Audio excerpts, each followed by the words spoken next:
Hey, what's good, everybody? It's your boy JuicekiddJ here, and I'm gonna be introducing y'all to the paint beast I made, similar to the 2K20 paint beast, like archetype. And he's gonna be a center this time. You can make him a power 4 if you choose to. That's what I made in 2K20, but I wanted to go ahead with the center since they typically are stronger, and you need that strength in order to unlock some really good badges this year. So with the handedness, you can go with the right hand if you choose. Well, I actually prefer the right hand because things like post hooks as well as post fades are easier to do with the right hand. Jersey number is optional. Okay, so the first thing you want to do is you want to leave them at 7 foot. Now a lot of people will go with like 7'1", 7'2", 7'3", but when you increase the height, you actually lose out on the vertical, which is actually really important this year, because to get big man contact finishes, you need at least a 75 vert. And because the attribute caps are so low in 2K23, you wouldn't be able to get like a high amount of finishing as well as a high vertical. So you're gonna have to sacrifice your height. But think of it as this: it doesn't really matter if your player is taller if I can jump 10 inches higher than you can. And that's what's really important this year for like blocks as well as rebounds. You're gonna need that vertical. So next thing you want to do for your weight, you can just decrease it to 252 by 1 to get the extra vertical or extra speed, so you get more cap room for your attributes. Wingspan, you could put it to 7'6", so then that way you get offensive rebound a guaranteed 99. Even though you won't be able to max it out 99, that's still fine. You're still able to get that high attribute cap. So next thing you go define if you want to. It's really preference. I prefer define because it makes you look bulkier. So now we're gonna get into the attributes, and I actually already have it pulled up on my phone, like the exact build I made. So first thing we're gonna go with is we're gonna go with an 85 close shot.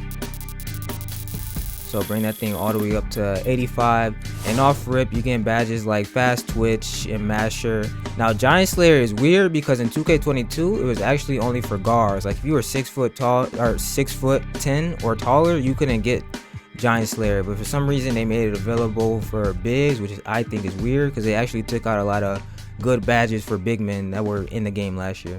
Next thing, driving layup, you can go ahead and bring that up to a 71, just so you get that extra badge for your finishing. Drive and dunk works coherently with your vertical, meaning as you increase your drive and dunk, you automatically increase your vert. So you can go ahead and put the drive and dunk to a 63 in order to get that extra badge. Stand and dunk, you can go ahead and put that as a 90, so you get masher and rise up on gold. Now next thing you're gonna go with is the post control. You're gonna put this at an 88, and this basically gives you drop stepper, back down punisher, dream state, post spin technician, all those key badges for a post scorer on Hall of Fame.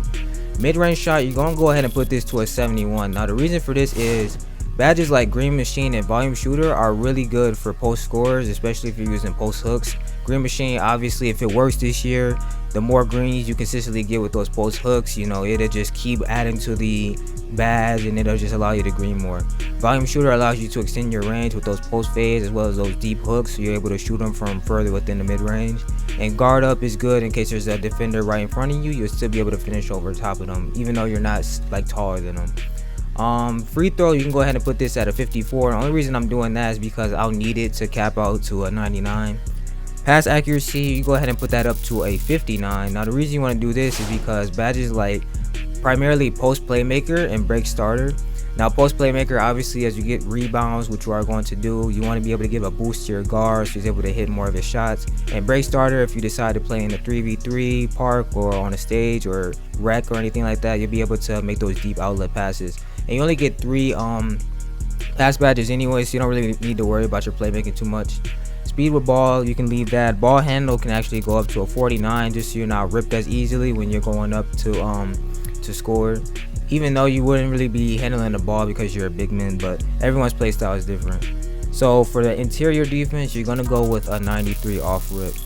Now as you can see, when you bring it up, it automatically gives you badges like workhorse and post lockdown on Hall of Fame, so it'll help you get more rebounds and lock down against anyone in the post player. Oh sorry, I made it 93. I meant to make it, I meant my 94, I meant to make it 93. Alright, now block, go with a 88. And this is what's going to give you chase down artists on Hall of Fame, as well as box out beats on bronze and brick wall.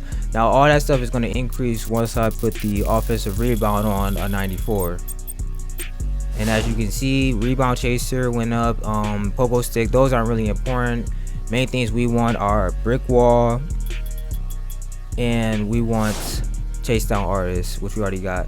Now I have to increase the strength to get brick wall, but before I do that, let me just put the perimeter defense down to a 45.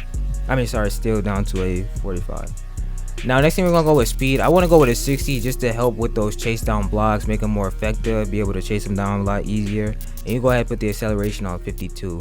Now strength, this is the most important attribute for a big this year. You got to put this on 98, so then that way you get Hall of Fame bully, as you can see at the top.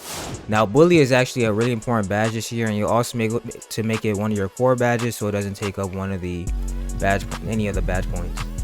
Next thing, vertical has to be at least 75 to get those big man contact dunk finishes, and then stamina, you can just go ahead and max that out because you're a big man, you need all your stamina. Okay, now moving on, for the primary takeover, we're gonna go, this is really preference for me. I went with post shot daggers just so you can make like a higher percentage of those, you know, post hooks, fade, anything like that. Also make them from a further range. And next time you go with what is power back downs. Now this is what's gonna allow you to go up against like big men who may have post lockdown, things like that, just other centers. It makes it easier to score on them. Now it's gonna show me builds like Shaquille O'Neal and Steven Adams. This stuff never matters. 2K always gets this wrong. You can say you could have like a Steph Curry build and you'll play like Nick Van Zyl. Like it's really weird. But this is the build that I made, the paint beast, similar to how I could get it in 2K20. Like I said, there's a lot of tweaking that could be done if you choose to, but this is just like a base build just to get you going. So if you enjoyed this video, and I'll also be making a guard build maybe later this year when I decide to get the guard for the rebirth build. But if you enjoyed this video, I ask that you please like, share, and subscribe. Also leave feedback in the comments to tell me what I could tweak, or if there's anything you don't like about this build, I'm all open to it. But I appreciate you all for liking this video. See you all soon. Have a great day, and peace.